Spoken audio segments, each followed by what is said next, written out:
world? It's me again, Gpat, and welcome back here on my YouTube channel, Quality Tactical Airsoft Gaming. So ngayon, gagawa na naman tayo ng isang airsoft video using our ENC 701 M4A1 with M203 launcher.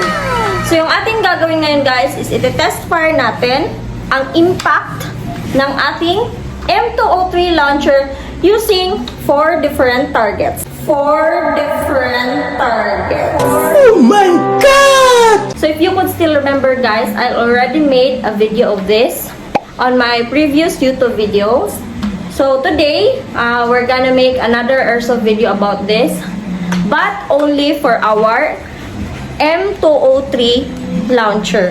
So now guys, I have prepared 4 different targets para matest fire natin ang impact ng ating M203 launcher on each target. So our first target is our paper target. This one.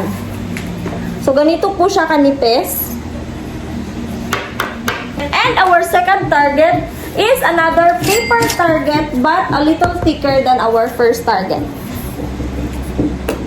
And our third target guys is our airsoft face guard. This one. So dito po natin siya tatamaan para malaman natin kung ano yung magiging impact ng ating M203 launcher. And our last target is, we have here a plain sheet.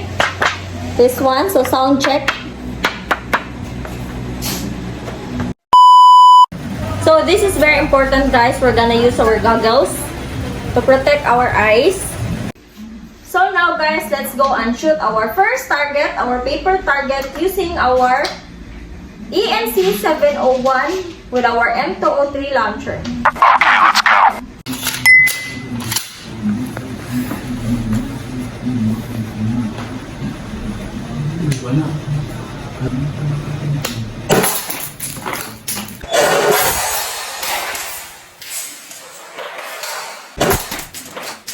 So, ito po yung nangyari sa ating first target.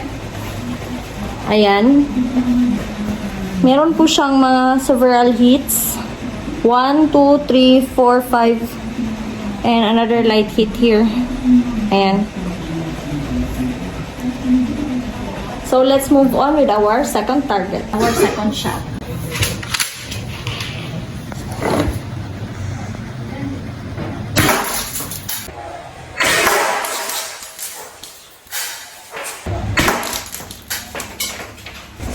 Okay guys, so this is what happened with our second shot using our second target, paper target pa rin. So this is what happens. Ayan. So as you can see, 1, 2, 3, 4, 5, 6, 7, 8, 9, 10, 11, 12, 13. Ang dami. Ang dami guys. Ayan. Actually, this is a used paper target, pero tinabunan lang namin yung may mga hits na nung nakaraan. And at the back, ayan, wala namang nangyari masyad. Meron lang ito dito konti. So, that's all for our second target. So, let's move on with our third target. Our face guard. Ito yung isa sa mga ginagamit namin during our airsoft game, CQB and Milsim game. So, let's try this one. Kung talaga bang protektado yung ating eyes and ating whole face sa face guard na ito. So, let's go! So, this time guys, yung ating third target naman, which is yung airsoft face guard.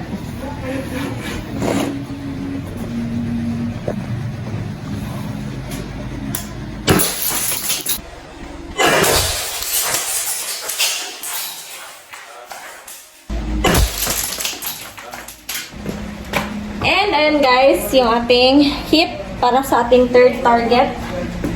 Ayan, yung ating airsoft face guard.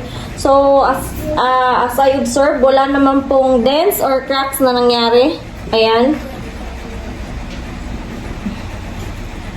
Okay. So, isa lang pong ibig sabihin nito. So, safe pong gamitin yung ating airsoft face guard during airsoft games, Milsim, and CQB. So, by the way, yung ginamit natin is yung M203 launcher ng ENC 701. So, let's now move on with our last and fourth target. So, our last target, guys, is our plain sheet. So, let's go.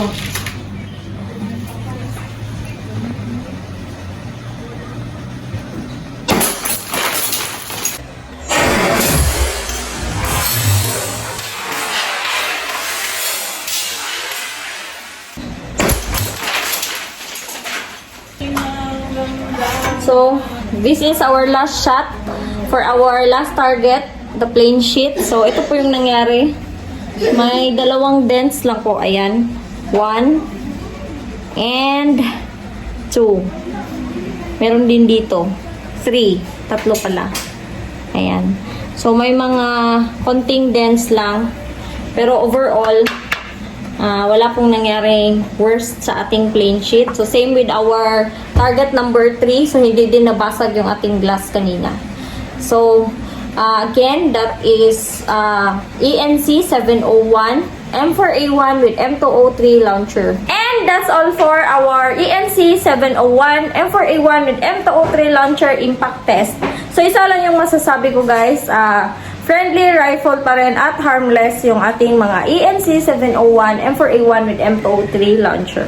So, if you love watching my airsoft videos, please don't forget to subscribe, like, and hit our notification bell to keep you updated on our future airsoft videos. Bye!